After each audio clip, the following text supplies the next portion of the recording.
अगर आपने अभी तक हमारा चैनल सब्सक्राइब नहीं किया तो अभी सब्सक्राइब करें और बेल आइकॉन को क्लिक करके हमारी लेटेस्ट वीडियोस के बारे में अपडेट जानें।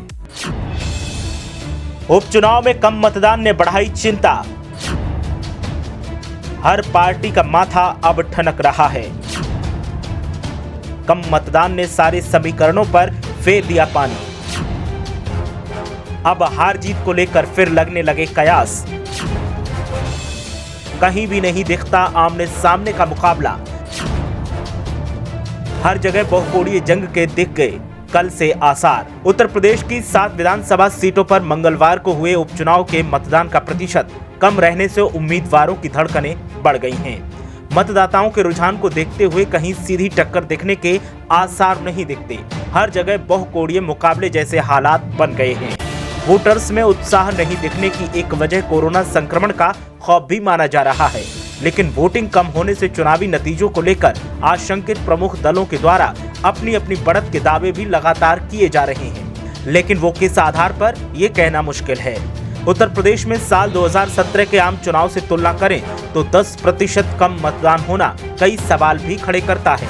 अमरोहा जिले की नौगावा सादात सीट पर पिछले चुनाव में 76% से अधिक मतदान हुआ था। उन वोटर्स ने इस उपचुनाव में मात्र 61.50% वोट डाले। कम वोट होने से भारतीय जनता पार्टी और समाजवादी पार्टी दोनों खेमे में बेचैनी है। हालांकि इस सीट पर बहुजन समाज पार्टी मुकाबले को त्रिकोणीय बनाती दिख रही है। बुलंदशहर सीट पर बीजेपी और बीएसपी के बीच टक्कर में आरएलडी सपा के उम्मीदवार ने भी घुसपैठ करने की कोशिश की। यहां भीम आर्मी की राजनीतिक विंग आजाद समाज पार्टी की प्रदर्शन पर सबकी निगाह लगी है।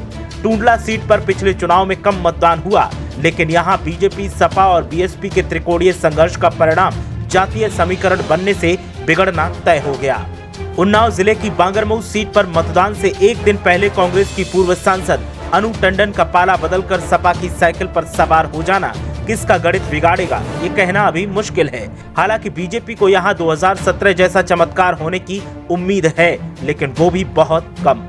घाटमपुर सीट पर पूर्व मंत्री स्वर्गीय कमल रानी वरुण का उत्तराधिकारी कौन होगा, इस सवाल को वोटों के बिखराव ने उलझा दिया है। यहाँ बीजेपी, सपा और बीएसपी के अलावा कांग्रेस भी अपनी मजबूत स्थिति बता रही है। मलिनी सीट को बचाए रखने के लिए इस बार समाजवादी पार्टी ने काफी मशक्कत की है। यहाँ वोट प्रतिशत से अधिक गिरावट नहीं है, लेकिन देखना होगा कि जातीय वोटों का बंटवारा किसके पक्ष में जाएगा।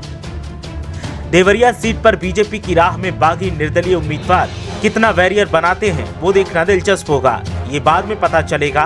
फिलहाल यहाँ पर हालात बदले दिख रहे हैं। यहाँ सपा और बीजेपी के बीच कांटे का मुकाबला हुआ है। देखना दिलचस्प होगा कि जीत किसे मिलेगी।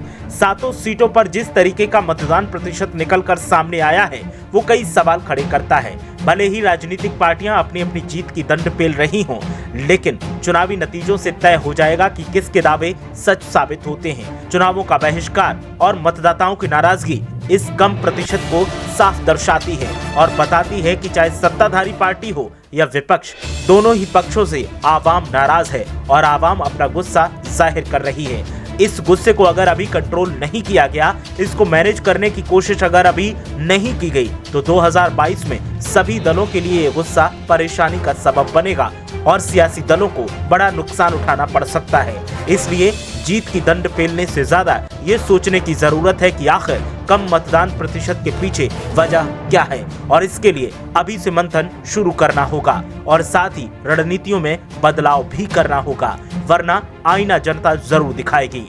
ब्यूरो रिपोर्ट, मीडिया हलचल।